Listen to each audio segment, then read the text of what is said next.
Hello, and welcome to another showcase demo video.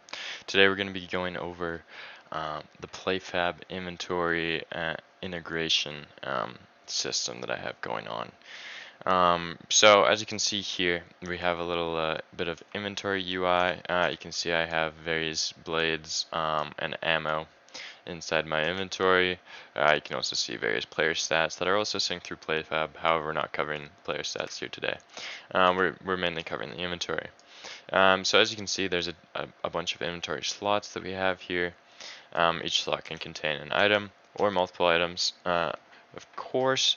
And if we look over at our player's inventory here, on the right, you can see different things here. You can see all the inventory slots for each bit of ammo.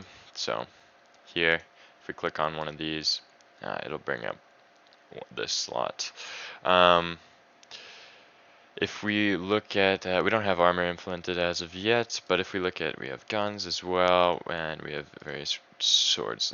Weapon slots is basically blades, and gun slots is firearms.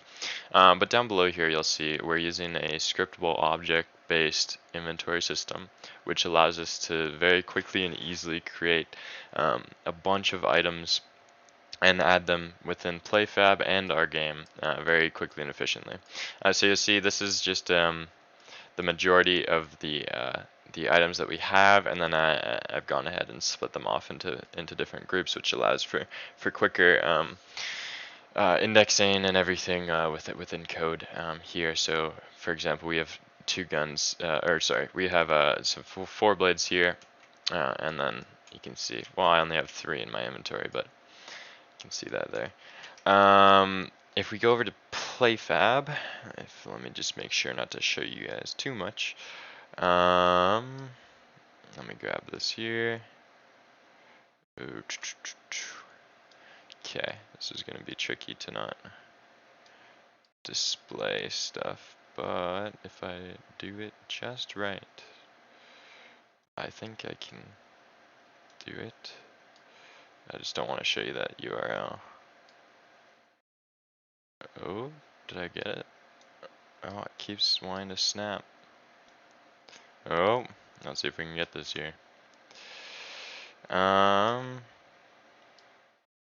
Okay, well, let's not show you PlayFab. However, on my left monitor here, I do have a PlayFab window open. I can see all the blades in my inventory. To show this, I will go into, oh, you guys saw that, didn't you? Yeah, okay, so you can see here, this is my inventory in PlayFab. What I'm going to do is I'm going to remove a Raider sword. So for example, that is this sword right here. I'm going to remove this sword from my inventory. I'm going to revoke it, revoke that item. Then I'm going to go and I'm going to refresh the inventory. I'm simply just going to do that by re-enabling it. And you will see that there's no longer 3 Raider swords, there's only 2. And so each time you open your inventory or do anything in the inventory, it will refresh your inventory from PlayFab. So that way there's no cheating allowed or anything. But yeah, it's a very nice inventory system, scriptable objects, and just lists, and it compares the scriptable objects ID with PlayFabs. It's very simple and works very well and is very powerful and also scalable, which is very important. So yeah, that's the inventory system. Thanks for watching.